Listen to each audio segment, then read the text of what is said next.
The production of Susan Slept Here required a careful casting process to ensure the right blend of talent and chemistry. For the role of Susan, the filmmakers wanted a fresh face. They found 15-year-old Debbie Reynolds, a contract player at Warner Brothers, who had already made a name for herself in Singin' in the Rain. Her youthful energy and innocence were deemed perfect for the character. On the other hand, the role of Mark Callahan, a screenwriter in his 30s, was more challenging to cast. The producers initially considered Humphrey Bogart, but he was considered too old for the part. They then turned to Dick Powell, who had recently transitioned from musicals to more serious roles. However, Powell was also in his 40s, which led to concerns about the age difference with Reynolds. Despite these concerns, Powell's charm and acting ability won him the part. The chemistry between Reynolds and Powell was crucial, and the film required several intimate scenes. To ensure they had the right dynamic, the studio arranged a meeting between the two. Fortunately, they got along well, and their age difference became an asset, adding to the comedic element of the film. Gloria Grahame, an accomplished actress known for her sultry roles, was cast as Isabella Steele, a nightclub singer and Mark's love interest. Her character added a layer of complexity to the plot, and Grahame's experience and talent brought depth to the role. The supporting cast included Anne Francis as Maude Sangster, a social worker, and Alvy Moore as Ed Derrick, a bellboy. Both actors were relatively new to the industry, but proved to be excellent choices, bringing humor and charm to their respective roles. In conclusion, the casting process for Susan Slept Here involved careful consideration of age, talent, and chemistry. Each actor brought something unique to the table, creating a memorable and entertaining film. The director of this classic, Frank Tuttle, brought a unique vision to Susan Slept Here. Known for his versatility, Tuttle had a knack for tackling various genres, from crime dramas to musicals. His approach to Susan Slept Here was characterized by a blend of humor and sentimentality. Tuttle's creative influences were vast and varied. He drew inspiration from both the golden age of Hollywood and contemporary stage productions. This can be seen in the film's snappy dialogue and theatrical staging. Tuttle's direction also reflects his background in short films, favoring a fast pace and tight narrative structure. Collaboration was key to Tuttle's process.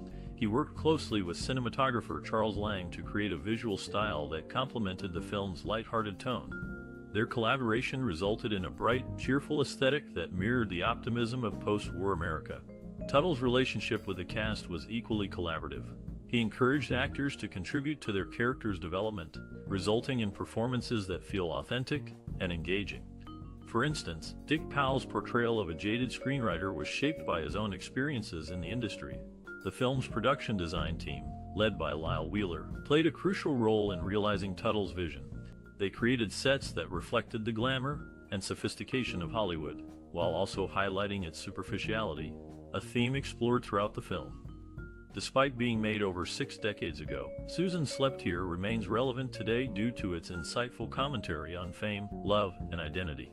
Tuttle's deft handling of these themes ensures that the film resonates with modern audiences, making it a timeless piece of cinema. In 1954, the movie Susan Slept Here brought together many talented classic Hollywood actors. Among them, did you have a favorite? Maybe it was Dick Powell, who played the role of a screenwriter, or perhaps it was Debbie Reynolds, who portrayed the troubled teenager, Susan. This film had its fair share of funny, shocking, and sad moments. For instance, did you know that Debbie Reynolds was only 22 years old when she played the role of a 17-year-old girl? Or that the movie was based on a real-life story of a teenager who ran away from home and ended up living with a Hollywood writer? Susan Slept Here is a classic that has left a lasting impact on many of its viewers. Do you have a most cherished memory or personal experience related to this movie? We would love to hear your stories and memories in the comments below. As we delve deeper into the film, you'll discover even more fascinating facts about the actors, the production, and the story itself. So, keep watching, and let's explore this classic together. In the early 1950s, the entertainment industry was abuzz with the production of Susan Slept Here. This classic comedy drama, directed by Frank Tuttle, presented several unique aspects in its creation. The set designers worked tirelessly to create diverse settings, ranging from a glamorous Hollywood mansion to a stark juvenile detention center. Meticulous attention was paid to every detail, ensuring visual harmony and authenticity. For instance, the juvenile hall interiors were designed based on real facilities, lending credibility to the narrative, When it came to locational shooting, the movie took advantage of outdoor spaces in Los Angeles, capturing iconic views of the city. Griffith Observatory became one of the notable sites featured prominently in the film. However, managing these varied sets and locations posed significant logistical challenges. Coordinating schedules around cast availability, weather conditions, and equipment needs required careful planning. Interestingly, this production marked an early experimentation phase for emerging audio recording technologies. Instead of traditional optical soundtracks, magnetic striping technology was used on some prints. Although not extensively implemented until later decades, its usage here signaled forward-thinking innovation. Despite potential hurdles, the crew managed to overcome obstacles through diligent preparation and creative problem-solving, ultimately contributing to the successful completion of Susan Slept Here. In 1954, the movie Susan Slept Here made a splash in Hollywood. The film, directed by Frank Tuttle, tells the story of a juvenile delinquent named Susan who spends the night at the home of a screenwriter named Mark. The movie explores themes of love, responsibility, and the challenges of fame. The film's two leads, Debbie Reynolds and Dick Powell, deliver strong performances. Reynolds, who was just 22 at the time, showcases her talent for comedy and drama as the troubled Susan. Powell, who was already an established star, brings depth and nuance to the role of Mark, a man struggling to find inspiration for his next screenplay. The supporting cast is also noteworthy, with Glenda Farrell delivering a standout performance as Susan's social worker. Farrell's portrayal is both funny and poignant, adding depth to the character and the film as a whole. Susan Slept Here was released at a time when Hollywood was grappling with changing social attitudes and the rise of youth culture. The film reflects these changes, exploring the struggles of young people and the challenges of growing up in a rapidly changing world. Despite its age, Susan Slept Here remains a relevant and entertaining film. Its themes of love, responsibility, and the challenges of fame continue to resonate with audiences today. The film's witty dialogue, strong performances, and engaging storyline make it a classic worth watching. In conclusion, Susan Slept Here is a timeless film that explores important themes and features strong performances from its leads. Whether you're a fan of classic Hollywood movies or simply looking for an entertaining and thought-provoking film, Susan Slept Here is definitely worth checking out. In the 1954 classic, Susan Slept Here, the musical score and soundtrack play a significant role in complementing the narrative and emotional tone of the film. The music, composed by Cyril J. Mockridge, creates an enchanting atmosphere that perfectly captures the spirit of the movie. Mockridge's compositions are a blend of jazz and classical styles, reflecting the film's unique storyline. The soundtrack features lively big band numbers, poignant ballads, and playful tunes that highlight the characters' emotions and the film's shifting moods. For instance, the opening theme, Susan Slept Here, is a lively and upbeat tune that sets the tone for the movie. It introduces the audience to the world of the film and its unconventional characters. The use of brass instruments and a fast tempo creates a sense of excitement and anticipation, drawing the audience into the story. On the other hand, the ballad The Losing Game, sung by Dick Haymes, is a melancholic tune that expresses the character's inner turmoil. The soft piano accompaniment and Haymes' emotive vocals create a sense of longing and sadness, adding depth to the character's portrayal. The film's soundtrack also includes several instrumental pieces that underscore the narrative's emotional tone. For example, the track Susan's Theme is a gentle and soothing melody that conveys the character's innocence and vulnerability. The use of strings and woodwind instruments creates a tender and intimate atmosphere, allowing the audience to connect with the character on a deeper level. Interestingly, Mockridge drew inspiration from the film's setting and characters to create the score. The composer spent time on the set, observing the actors and the film's production to gain a better understanding of the story's tone and themes. This immersive approach allowed Mockridge to craft a score that perfectly complements the film's narrative and emotional tone. In conclusion, the musical score and soundtrack of Susan Slept Here are an integral part of the film's success. Mockridge's compositions add depth and richness to the story, enhancing the audience's emotional connection to the characters and the narrative. The lively big band numbers, poignant ballads, and playful tunes create a captivating soundtrack that resonates with audiences to this day. In the film Susan Slept Here, Don Cornell's performance of the Oscar-nominated song, Hold My Hand, became a massive hit, turning into his best-selling single on the Coral label. The movie was a significant success, earning $5,500,000 and helping Urquio recover from financial difficulties, eventually leading to its sale by Howard Hughes. Interestingly, Mickey Rooney was initially considered for the role of Virgil, which ultimately went to another actor. Debbie Reynolds, who starred in the film, expressed her fondness for it, stating that it made a substantial profit and helped the studio's financial situation. In one unforgettable scene of Susan Slept Here, our lead actress, Debbie Reynolds, delivers a monologue that leaves both her co-star and the audience speechless. As she pours out her character's heartfelt emotions, the camera zooms in slowly, capturing every tear that trickles down her cheek. According to Reynolds, that was a tough scene because I had to dig deep into myself to portray Susan's pain authentically. Another standout moment occurs when the two main characters share their first dance together. Soft lighting bathes the room, while the sultry sound of jazz fills the air. Their bodies sway gently in sync, creating a sensual tension that keeps viewers hooked. Director Frank Tuttle revealed that they filmed this particular scene multiple times to achieve just the right balance between intimacy and restraint. One can't forget the climactic courtroom sequence towards the end of the movie either.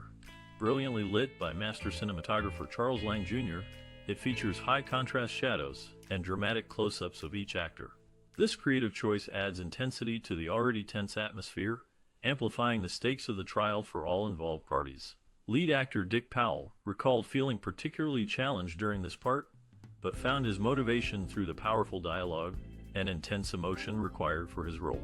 These carefully crafted scenes demonstrate how effective thoughtful direction, strong performances, innovative camera work, and evocative music can elevate a film beyond mere entertainment, transforming it into a timeless piece of art cherished by generations.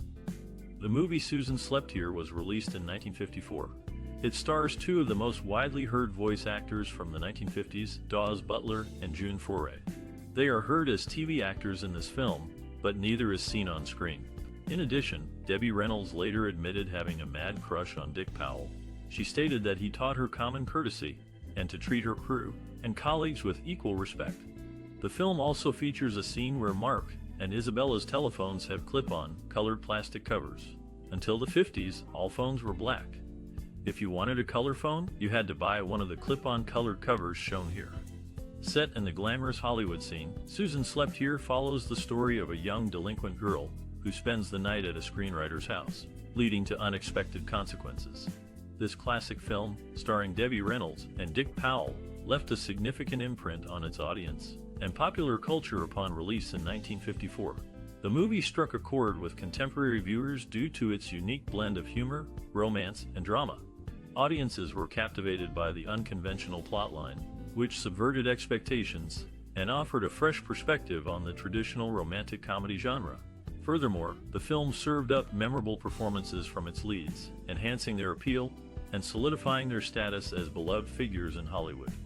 As a reflection of American society during the post-war era, Susan Slept Here tapped into prevalent conversations surrounding youth culture and morality. By portraying a troubled teenager striving to find her way amidst societal pressures, the film opened doors for dialogue regarding juvenile justice and familial responsibilities. While never overtly preachy, it managed to weave these topics seamlessly into its narrative fabric. Moreover, the motion picture had far-reaching implications for both cinema and fashion trends. Its influence could be seen in subsequent films embracing similarly offbeat narratives and character dynamics.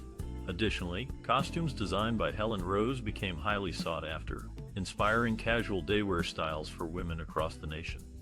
Despite being produced more than half a century ago, Susan Slept Here remains relevant today. Numerous elements continue to echo through modern media, proving testament to its lasting legacy.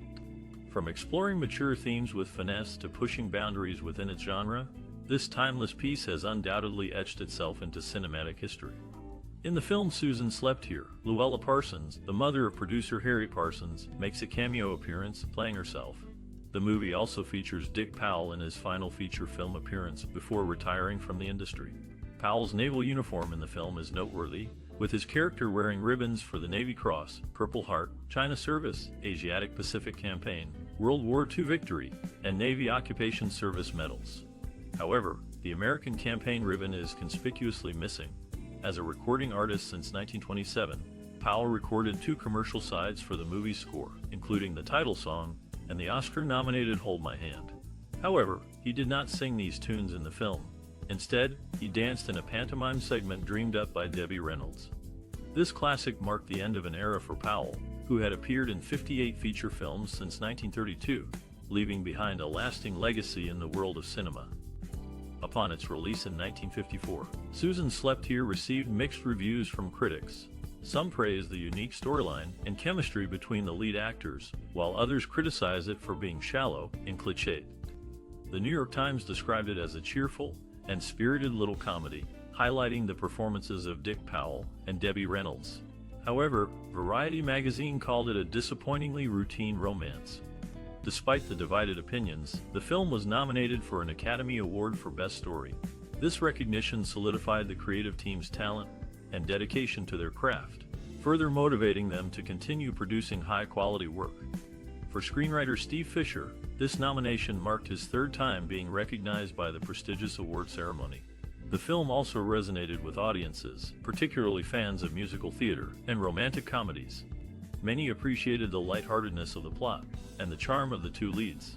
Although some viewers found the premise unconvincing, they still enjoyed watching this classic Hollywood tale unfold on screen.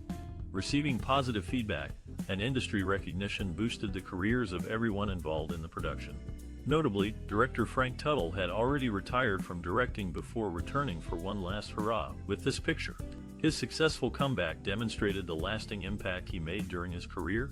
Additionally, the talented cast members continued thriving in their respective fields after completing Susan Slept Here. Overall, although not universally acclaimed, Susan Slept Here left an undeniable mark among both critics and audiences alike. Its ability to entertain and engage remains evident even today, making it a timeless piece worth revisiting. The accolades bestowed upon this charming film serve as a testament to the creativity, hard work, and passion put forth by all who contributed to bringing this delightful story to life. In the 1954 film Susan Slept Here, significant age disparities exist among the main cast. Actor Dick Powell, playing a character aged 35 who claims to look 29, was actually 49 during production. Meanwhile, Debbie Reynolds, portraying the scandalous 17-year-old character, was already 22. Furthermore, Anne Francis, playing Powell's allegedly suitable fiancée, was merely 24, just 2 years older than Reynolds. Interestingly, this movie was initially produced and planned for 3D release. However, when its completion approached, the short-lived mid-50s trend for three-dimensional films had dissipated. Consequently, the film never saw a 3D release. A notable detail appears when Mark encounters Virgil dressed in a naval officer's uniform. He addresses him as Mr. Roberts, referencing the successful Broadway play running from 1948 to 1951, featuring over 1,000 performances. Additionally, the actor portraying Virgil, Alvy, joined the original cast after replacing David Wayne as Ensign Pulver. Moreover, both characters share the same military ranking of lieutenant, junior grade. In the early 1950s, the set of Susan Slept Here buzzed with energy and excitement. Debbie Reynolds, a young and talented actress, was cast in the lead role. She was known for her cheerful personality and professionalism, which brought a positive atmosphere to the set. However, playing a troubled teenage girl proved to be a challenge for the usually bubbly Reynolds. She spent hours studying the mannerisms and speech patterns of troubled teens to accurately portray her character. The film's director, Frank Tuttle, was a seasoned veteran in the industry. He had a reputation for being a tough but fair director, demanding the best from his cast and crew. Tuttle and Reynolds developed a close working relationship during the production of the movie. He admired her dedication to the craft and pushed her to deliver a powerful and emotional performance. The film's leading man, Dick Powell, was a popular singer and actor in the 1930s and 1940s. By the 1950s, he had transitioned to directing and producing films. Powell was impressed by Reynolds' talent and work ethic, and the two developed a close friendship off-screen. They would often rehearse lines together, and Powell offered Reynolds advice and support throughout the filming process. The film's screenwriter, Alex Gottlieb, was a veteran of the industry, having written for films since the 1930s. He was known for his witty dialogue and clever plot twists. During the filming of Susan Slept Here, Gottlieb was often on set, working with the actors to fine-tune their lines and delivery.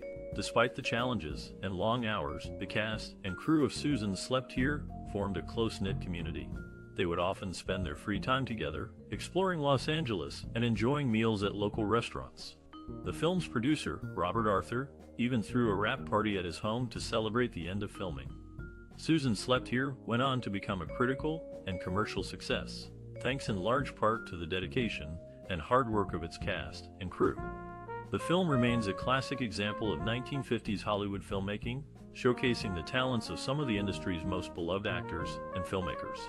In the film Susan Slept Here, Dan Dailey was originally cast in the lead role, but he had a prior commitment to 20th Century Fox. As a result, his role was given to another actor. The movie also faced some censorship issues, with the Chicago Censor Board designating it as adults only due to its content. Producer Harry Parsons protested this decision, arguing that no other censors had objected to the film's content. One interesting detail about the movie is the use of a long-faced expressionist wall painting in the character Mark's apartment. This same painting was also used in the black and white film The Big Knife in Charlie Castle's living room. It's a small detail, but it adds a sense of continuity between the two films and highlights the work of the set designers. Overall, Susan Slept Here is a classic film that offers a glimpse into the prudishness of the era and the ways in which movies were censored at the time. Despite these challenges, the movie was able to showcase some interesting set design and tell a compelling story. The movie Susan Slept Here, released in 1954, holds a unique place in film history. As a romantic comedy, it showcases the talents of its lead actors, Debbie Reynolds and Dick Powell, in a tale of unexpected love. The film is further notable for being one of the earliest to tackle the subject of juvenile delinquency, albeit in a lighthearted manner. This classic influenced future filmmaking by demonstrating the potential for blending serious subjects with humor. The film's unique storyline, involving a young delinquent girl and a middle-aged screenwriter, presented a fresh take on the romantic comedy genre. This innovative approach inspired future filmmakers to explore unconventional storylines and character dynamics. Susan Slept Here also left its mark on the world of fashion. Debbie Reynolds' character, Susan, sports a variety of stylish outfits throughout the film, reflecting the fashion trends of the 1950s. These stylish ensembles have since inspired fashion designers and continue to influence retro-inspired fashion trends today. Moreover, the film's impact can be seen in subsequent works that explore similar themes or character dynamics. For instance, the 1980 film Fame features a young delinquent girl who finds success in the entertainment industry, much like the character of Susan. Similarly, the 1990 film Misery features a writer held captive by a fan, echoing the dynamic between Susan and the screenwriter in Susan Slept Here. In conclusion, Susan Slept Here has left a lasting legacy and influence on film history, future filmmaking, and popular culture.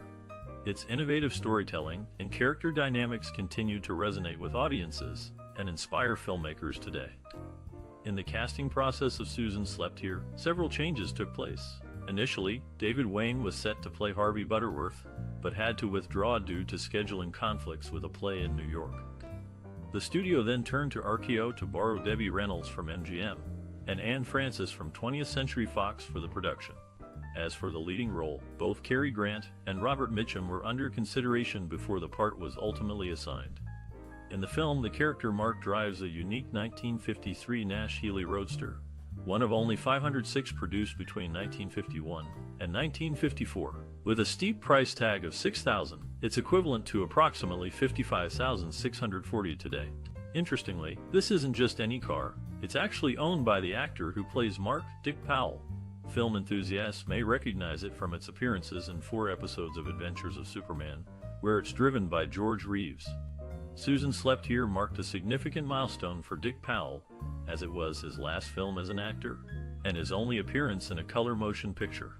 Despite playing mature roles earlier in his career, this role came off as more youthful compared to those. The Chicago Censor Board deemed the movie suitable for adult viewing only, much to the surprise of many involved in the production. Harry Parsons, one of the producers, disagreed vehemently with their decision, arguing that no other regional censorship boards had raised objections about the film's content. In 1954, the film Susan Slept Here faced criticism from the Catholic Legion of Decency due to its suggestive title. This condemnation had a negative impact on the movie's earnings, but it also diminished the Legion's credibility, especially after their strong reaction to the use of the word virgin in The Moon is Blue the previous year. The movie features a distinct turquoise shelf radio, a Zenith Model A724 AM/FM2 radio, and the kitchen scene where Susan is present. This model was popular during the early to mid-1950s. Director Frank Tashlin employed a filming technique influenced by live television drama, using multiple cameras to shoot scenes. The result is flawless continuity, with every detail, including lip syncing, consistent across different angles. Tashlin would later use this method in many of the Jerry Lewis movies he directed. In the opening narration of the film, an Oscar statue makes a humorous reference to Lela, referring to the famous gossip columnist Lela Parsons, who happened to be the mother of the movie's producer, Harry Parsons. The film features Dick Powell, who also faced health issues years later. Although some sources claim his illness could have been linked to the radiation exposure during the filming of The Conqueror in 1956 near a nuclear testing site in Utah. His wife, June Allison, revealed in a 2001 interview with Larry King that Powell actually passed away due to lung cancer caused by heavy smoking. In the movie Susan Slept Here from 1954, a shocking and tragic fact is associated with the lead actress, Debbie Reynolds. Just 2 days after filming the movie's dance sequence with co-star Gloria Grahame, Reynolds' husband, Eddie Fisher, informed her of his love for Elizabeth Taylor. This revelation led to the collapse of Reynolds and Fisher's marriage, causing significant emotional distress for Reynolds during the filming of this classic. Susan Slept Here tells the story of a young delinquent Susan who spends a night at a screenwriter's house, leading to unexpected consequences. The film features an ensemble of talented actors, including Reynolds, Grahame, and Dick Powell, delivering compelling performances. Despite the sadness surrounding Reynolds' personal life during the filming, Susan Slept Here received positive reviews for its witty dialogue, engaging plot, and strong performances. The movie remains a testament to the resilience of actors who can deliver powerful performances even amidst personal turmoil. The film's exploration of themes such as love, morality, and the consequences of actions continues to resonate with audiences today. The story of Susan Slept Here is a reminder of the power of cinema to transport viewers to different worlds, providing a much-needed escape from reality. In the end, Susan Slept Here stands as a classic example of 1950s Hollywood filmmaking, featuring a talented cast and crew who created a memorable and enduring film. Did you know that Susan Slept Here was released over half a century ago? This classic has left an indelible mark on many movie buffs, much like a cherished memory etched in our hearts. If you have watched it too, we would love to hear your story. How did this film affect you personally? Perhaps it brought back fond memories of a different era, or maybe it introduced you to a new perspective on life. Whatever your connection may be, we invite you to share it with us. Tell us about the first time you saw Susan Slept Here. What stood out to you most about the movie? Was it the captivating plotline, the exceptional performances, or perhaps the nostalgia of the bygone era that resonated with you? We also encourage you to engage with other fans of this timeless piece. Share your thoughts, opinions, and recollections with fellow cinephiles. Let's create a vibrant community where we can all embark on a journey through the landscape of classic cinema together. And while you're here, don't forget to hit the like button if you enjoyed this trip down memory lane. Better yet, why not subscribe to stay updated on future explorations into the tapestry of movies past and present? We look forward to hearing from you soon.